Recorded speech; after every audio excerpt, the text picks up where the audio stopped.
Swastiastu. Selamat pagi, salam sejahtera untuk kita semua. Semoga Bapak dan Ibu selalu dalam keadaan sehat walafiat. Perkenalkan, nama saya Made Ririn Sri Wulandari. Saya adalah salah satu dosen di perguruan tinggi swasta Stikes Bina Usada Bali dalam program studi S1 Keperawatan dan Profesi Nurse. Saya salah satu dosen yang saat ini mengikuti program sertifikasi Cerdos Smart gelombang keempat tahun 2021. Izinkan saya memaparkan video PDD UKTPT atau pernyataan diri dosen dalam unjuk kerja Tridharma Perguruan Tinggi pada bidang pendidikan dan pengajaran. Mata kuliah yang saya ampu selama saya mengajar di program studi keperawatan dan profesi nurse tentunya sangat berkaitan dan konsisten dengan bidang ilmu saya, yaitu di keperawatan maternitas. Beberapa mata kuliah yang pernah saya ampu diantaranya adalah keperawatan maternitas 1, keperawatan maternitas 2, falsafah keperawatan, konsep dasar keperawatan, dan keperawatan dasar 1. Dari beberapa mata kuliah yang saya ampu, adapun saya juga menjadi koordinator mata kuliah, yaitu di semester 3 untuk keperawatan maternitas 1 dan untuk di semester 4 keperawatan maternitas 2. Pada kesempatan kali ini, saya ingin menjelaskan terkait mata kuliah yang saya ampu, yaitu keperawatan maternitas 1.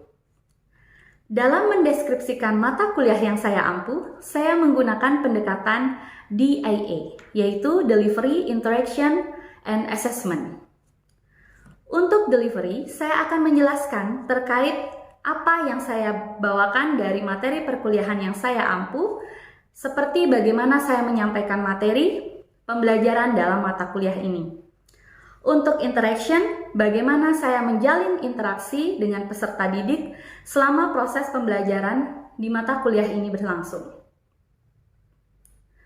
Untuk assessment adalah terkait bagaimana saya mengukur kinerja peserta didik secara objektif di dalam kelas. Sebelum saya menjelaskan terkait pendekatan DIA, izinkan saya untuk menjelaskan terkait mata kuliah keperawatan maternitas 1 yang saya ampu pada semester ganjil, yaitu semester 3 untuk saat ini. Saya akan menjelaskan terkait deskripsi singkat mata kuliah keperawatan maternitas 1.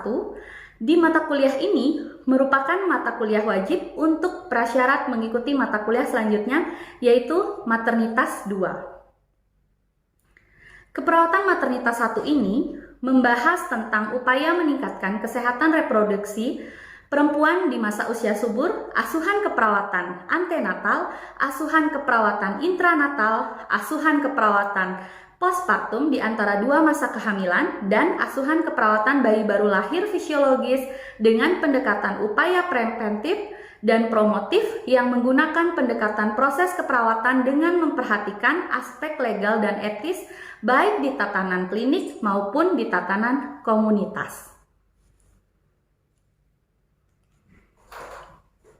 Adapun capaian mata kuliah ini yaitu ada 5, yaitu mampu melakukan asuhan keperawatan wanita usia subur atau di usia reproduksi, pasangan usia subur wanita dalam masa childbearing, yaitu hamil melahirkan dan setelah melahirkan, dan bayinya sampai usia 28 hari, keluarga dengan wanita pada masa childbearing. Yang kedua adalah mampu mensimulasikan pendidikan kesehatan pada masa wanita usia subur, pasangan usia subur, wanita dalam masa childbearing, dan bayinya sampai usia 28 hari, keluarga dengan wanita pada masa childbearing. Yang ketiga adalah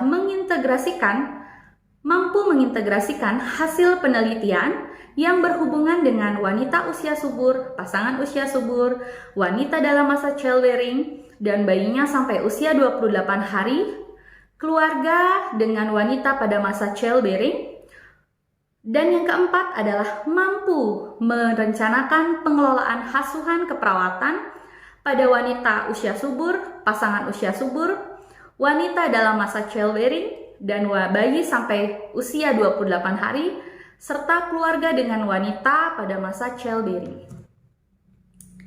Yang terakhir adalah yang kelima, yaitu mampu menerapkan intervensi keperawatan pada wanita usia subur, pasangan usia subur, wanita dalam masa childbearing, dan bayinya sampai usia 28 hari dengan wanita di masa childbearing. Adapun topik-topik yang akan dibahas dalam perkuliahan Maternitas 1 adalah yang pertama ada anatomi dan fisiologi. Ada konsep kehamilan, mahasiswa juga akan mempelajari tentang tren dan isu keperawatan maternitas dengan mempelajari pendekatan melalui FCMC, yaitu Family Center Maternity Care. Dan juga mahasiswa mencari evidence-based practice dalam keperawatan maternitas. Mahasiswa juga akan mendapatkan topik terkait asuhan keperawatan maternitas dari antenatal, intranatal, dan postnatal atau postpartum. Adapun juga praktikum perawatan ibu antenatal, intranatal, yaitu berupa APN atau asuhan persalinan normal, pemeriksaan fisik ibu nifas, perawatan payudara atau breast care, pijat oksitosin, teknik menyusui dan manajemen laktasi, senam hamil dan juga senam nifas. Selain itu juga peserta didik juga mendapatkan materi prinsip etika dalam keperawatan maternitas. Adapun juga mahasiswa akan mendapatkan topik terkait kesehatan reproduksi remaja, upaya-upaya pencegahan primer, sekunder, dan tersier pada sistem reproduksi, praktik perawatan bayi baru lahir, dan juga memberikan edukasi kepada keluarga. Dan di akhir pertemuan, mahasiswa akan dilakukan seminar manajemen kasus, di mana mahasiswa kami telah mencari kasus di tempat praktik terkait ibu hamil, ibu melahirkan, maupun ibu postpartum secara fisiologis dan bayi baru lahir sesuai dengan format ASKEP yang telah diberikan ketika pembelajaran berlangsung. Untuk yang pertama, saya akan menjelaskan terkait bagaimana pembelajaran ini menggunakan pendekatan delivery. Bagaimana mata kuliah ini akan tersampaikan dengan baik kepada mahasiswa atau peserta didik dengan menggunakan beberapa textbook yang dimana referensi utama dan pendukung dalam mata kuliah ini sudah saya cantumkan pada RPS atau rancangan pembelajaran semester. Dan selain itu, setiap pertemuan saya akan selalu mengulas balik materi pembelajaran sebelumnya untuk mengasah kemampuan mahasiswa mengingat kembali materi-materi sebelumnya dengan cara memberikan kuis menggunakan Google Classroom maupun menggunakan aplikasi Quizzes. Atau dengan memberikan pertanyaan-pertanyaan secara langsung kepada peserta didik. Dengan begini, mahasiswa akan selalu termotivasi untuk mengikuti perkuliahan dengan disiplin. Pendekatan yang kedua adalah interaction, yaitu interaksi saya dengan peserta didik dengan menggunakan media yaitu Zoom ataupun Google Meet untuk mendukung pembelajaran secara sinkronus. Nah, selama di masa pandemi ini, di awal pertemuan, saya menggunakan perkuliahan tatap maya dengan Google Classroom maupun Google Meet ataupun Zoom. Namun karena PPKM sudah turun level dan sudah diperbolehkan untuk uji coba pembelajaran secara tatap muka, tentunya tetap saya menerapkan protokol kesehatan, maka metode pembelajaran mahasiswa saya lakukan salah satunya dengan learning case study, small group discussion, project-based learning untuk pembelajaran secara teori. Dan untuk pembelajaran praktikum, saya tetap melakukan perkuliahan tatap muka yaitu dengan skill laboratory dan case study, di mana mahasiswa akan diberikan kasus dan dibahas serta melakukan praktik asuhan keperawatan sesuai dengan kasus yang telah didapatkan. Yang ketiga adalah assessment. Dalam proses ini, bagaimana saya membuat penilaian untuk peserta didik saya. Sebelum perkuliahan dimulai, saya selaku dosen pengampu juga sekaligus sebagai koordinator mata kuliah melakukan pertemuan kepada mahasiswa untuk menyampaikan RPS, rancangan pembelajaran semester, dan juga RTM atau rencana tugas mahasiswa. Di mana di sini menjelaskan terkait juga tentang bobot penilaian secara teori, yaitu tugas seminar kuis dengan bobot 30%, sikap dan kehadiran bobot 15%, keaktifan 20%, nilai UTS 15%, dan nilai UAS 20%. Untuk nilai praktik lab, ada tugas seminar kuis yaitu bobot 20%, sikap dan kehadiran bobot 20%, keaktifan bobot 25%, nilai ujian lab dengan bobot 35%. Dan dalam mata kuliah ini juga akan ada praktik klinik di lapangan. Nah, untuk bobot penilaiannya akan mendapatkan bobot nilai dari pembimbing akademik adalah 50%, nilai pembimbing lahan adalah 50%. Untuk bobot penilaian mahasiswa digunakan secara objektif, yaitu menjumlahkan dari nilai teori, praktik lab, dan praktik klinik. Pada rencana tugas mahasiswa juga terdapat bobot-bobot penilaian pada tiap pertemuan, disesuaikan dengan masing-masing pertemuan. Adapun reward dan juga punishment dalam setiap penilaian, untuk rewardnya akan mendapatkan nilai tambahan bagi mahasiswa yang aktif di dalam kelas, atau nilai kuis dan latihan soal juga mendapatkan nilai yang paling terbaik di kelas. Dan untuk punishment, diberlakukan pengurangan nilai setiap mahasiswa yang terlambat dalam mengumpulkan tugas. Hal ini sudah tercantum pada rubrik penilaian di masing-masing pertemuan di dalam rencana tugas mahasiswa. Hal ini selalu saya terapkan agar mahasiswa tetap memiliki rasa disiplin dan juga tanggung jawab terhadap tugasnya. Selanjutnya, saya akan menampilkan proses pengajaran. Selamat pagi adik-adik semua. Selamat pagi. Ya, bagaimana kabarnya hari ini? Baik. Sudah baik? Oke, sehat ya semua ya? Oke, hari ini sesuai dengan janji kita kemarin ya, kita akan melakukan perkuliahan dengan materi postpartum ya. Karena sebelumnya kemarin kita sudah belajar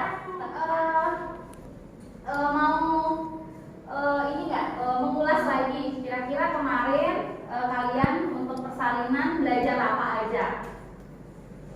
Ayo. Oke, Emma silakan.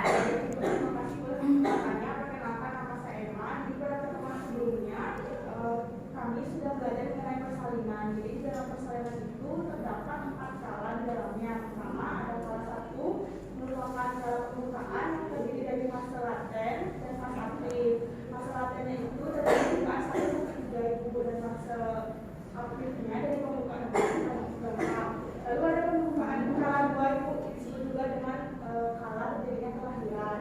Habis itu ada skala 3 itu adalah placenta, dan skala 4 itu pemulihan 2 jam setelah postpartum, yang dimana 1 jam pertama itu kita melakukan observasi selama 15 menit dan 1 jam berikutnya kita melakukan observasi 30 menit.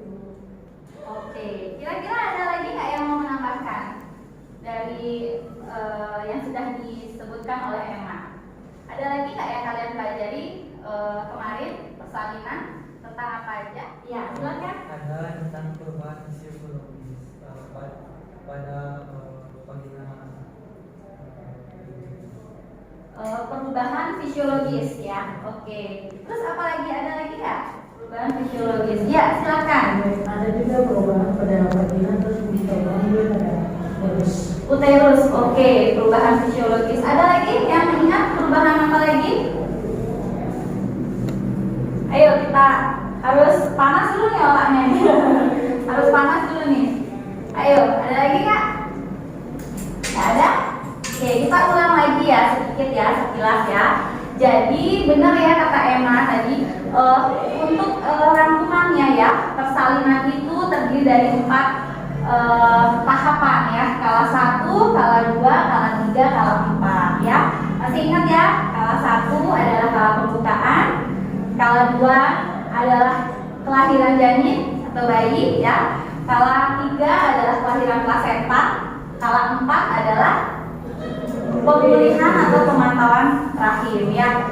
Pemulihan atau pemantauan ibu ya selama 2 jam postpartum. Nah, kira-kira ada yang masih ingat nggak 2 jam postpartum itu ngapain aja?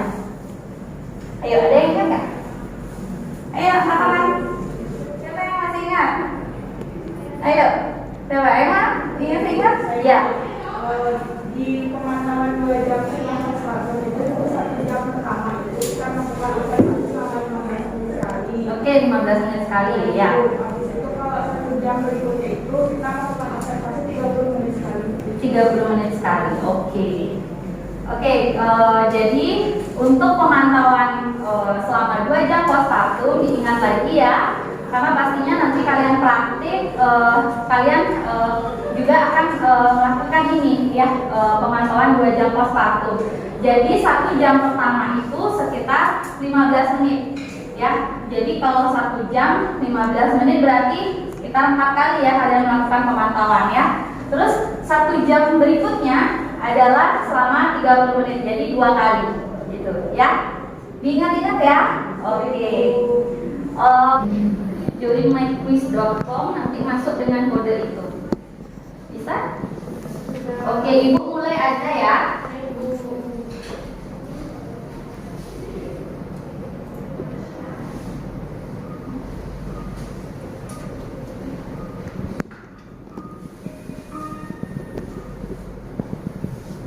Oke.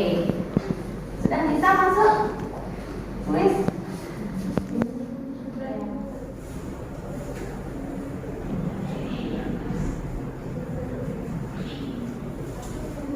Kita semua masuk? Oke, jawab ya. Oke, nanti akan terlihat di sana.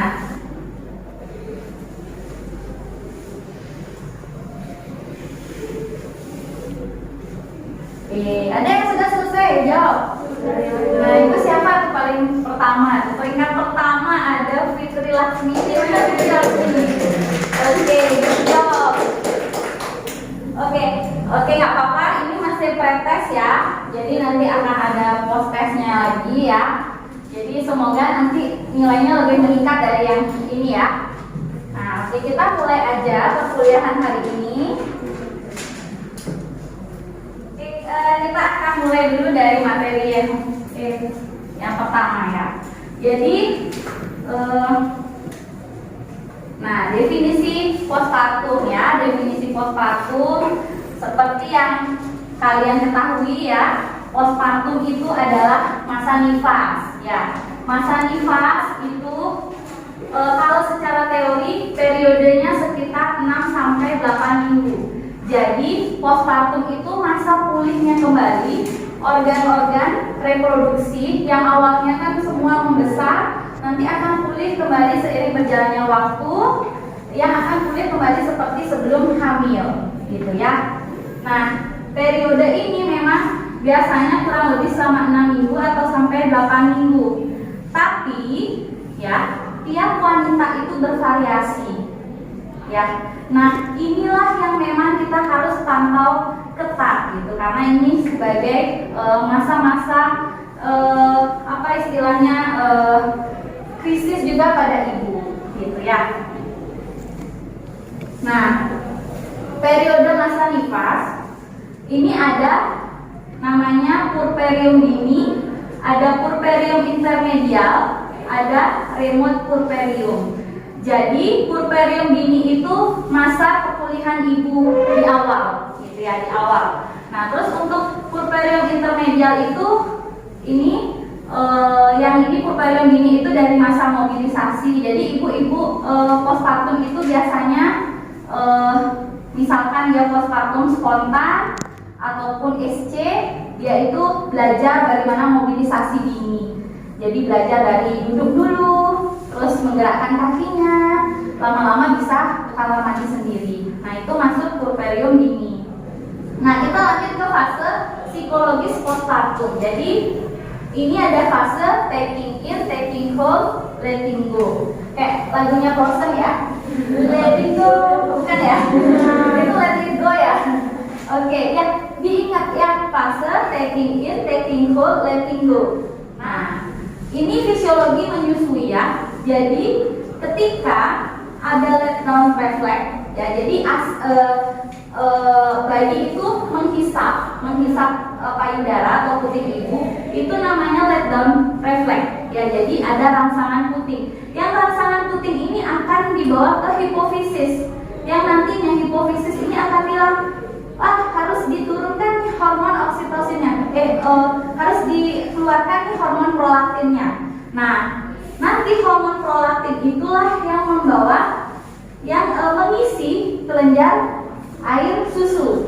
Jadi nanti itu dari hisapan ini dibawa ke hipofisis, dia akan mengontrol, keluarlah hormon prolaktin ya, merangsang hormon prolaktin yang nantinya akan merangsang pengisian dari ductus. Jadi istilahnya seperti ini ya.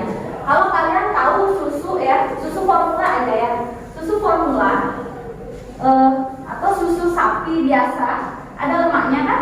Susu sapi ada lemaknya kan? Nah, kalau susu sapi itu dibiarin, dia akan mengental nggak lemaknya itu? Mengental kan? Ya, sama juga seperti itu pada umpamanya seperti di payudara. Bukan berarti basi, ya asinya bukan berarti basi, tapi lemak-lemak itu ada pengentalan. Karena apa? Karena tak dikeluarkan asinya, gitu. Itu yang bikin ada bendungan ASI pada ibu. Nah, ini juga ada beberapa dari WHO ya. Apa saja sih yang harus kita lakukan pada kunjungan nifas? Ini bisa dibaca di buku, masih ingat buku merah yang WHO itu pernah share ke kalian, ya. Nanti itu bisa dibaca lebih lengkapnya di sana. Oke, sudah selesai perkuliahan hari ini gitu ya. Kira-kira ada yang mau ditanyakan enggak dari perkuliahan ini? Ada yang masih kurang dipahami? Ya, siapa? Oke, kamu dulu boleh. Misalkan kita menghadapi seorang ibu yang sedang mengalami kondisi menyusui masih dalam 3 bulan, terus dia mengalami hamil lagi, apakah itu berisiko? Berisiko untuk janinnya gitu ya. Oke, jadi ada pertanyaan dari temannya, ada kondisi ibu postpartum gitu ya. Ibu postpartum dia lagi tahap menyusui bayinya. Masih berapa bulan kira-kira? Ya, sekitar 3 bulan.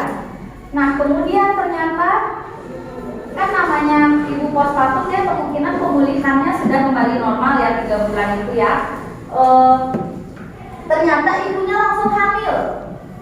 Nah, di masa menyusui. Nah, kira-kira berbahaya nggak untuk janinnya gitu? Ya, Emma, ya. Kalau ketemu kasus itu, menurut saya akan terjadi risiko pada janinnya. Karena kalau untuk orang hamil, terutama yang di awal itu kan ibu hamil itu harus menjaga janinnya, menjaga kehamilannya. Jadi akan berisiko apabila dia disertai dengan menyusui anaknya. Beresiko apa nih, keguguran gitu ya? Beresiko keguguran. Kenapa kira-kira kok beresiko keguguran? Kenapa? Menyusui itu kenapa?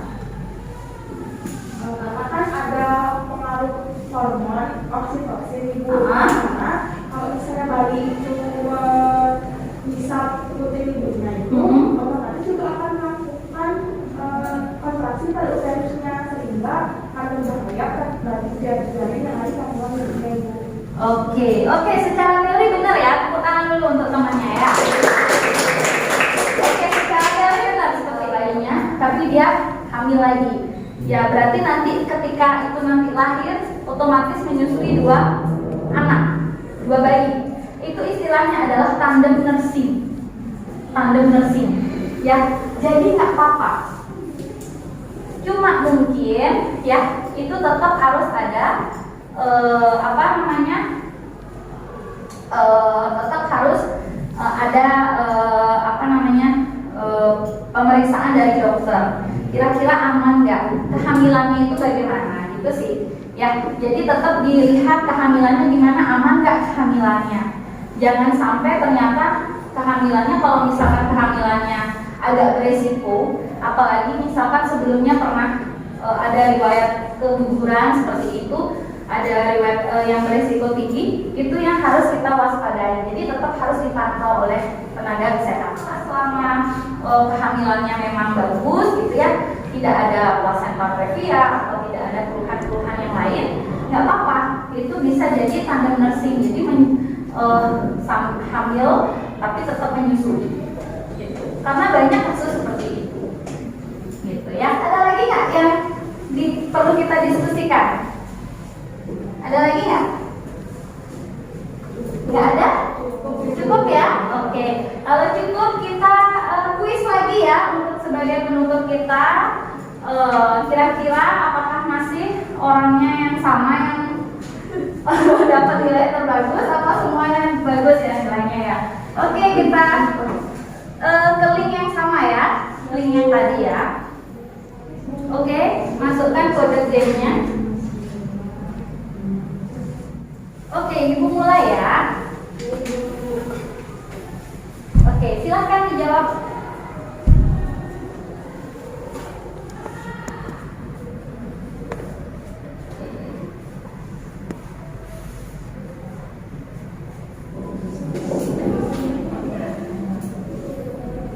Oh, semua udah selesai. Kita lihat skornya. Iya, ternyata masih ada yang salah juga ya. Yolanda, kenapa Yolanda? Yolanda kenapa urutan nomor 2 dari bawah? Tadi nomor 3. Semakin dijelaskan semakin mumet ya Yolanda. Dia mumet Yolanda. Ya, tadi sebelum dijelasin nilainya bagus, setelah dijelasin mumet ya. Ya, jadi pusing ya. Oke, bagus ya. Emma ada peningkatan, dia selesai paling pertama ya, skornya paling tinggi. Terus Aini Dewi. Tadi siapa yang pertama ya? Fitri kok jadi nomor 7 Fitri? Ya, ada penurunan nih jadinya yang tadi juara-juara. Oke, Rizka ada peningkatan ya. Oke deh. Oke. Ya, bagaimana perkuliahan hari ini? Adik-adik? Dulu ya. Oke, nanti kita akan lanjut lagi perkuliahannya untuk dipraktek ya. Oke. Nah, Ibu ada bekal nih untuk kalian. Bekalnya adalah kalian akan ada penugasan. Jadi karena kemarin perkuliahannya kita menggunakan Google Classroom ya kemarin. Jadi penugasannya Ibu akan buka di Google Classroom.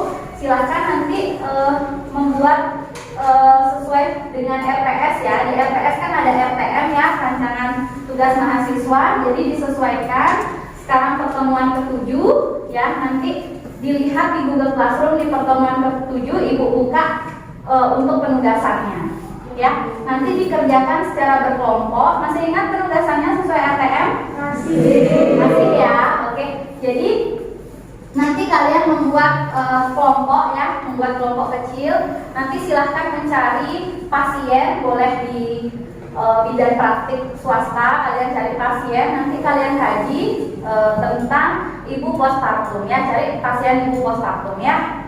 Nanti kalian buat asuhan keperawatannya secara lengkap. Nanti di pertemuan terakhir kalian akan presentasikan itu ya, sesuai dengan kelompok. Oke? Oke, kalau begitu Ibu akhiri ya perkuliahan hari ini. Terima kasih sudah mendengarkan perkuliahan hari ini dengan baik, sudah interaktif juga ya. Kalau Ibu ada salah kata, mohon dimaafkan ya. Oke, selamat siang adik-adik. Selamat siang Ibu.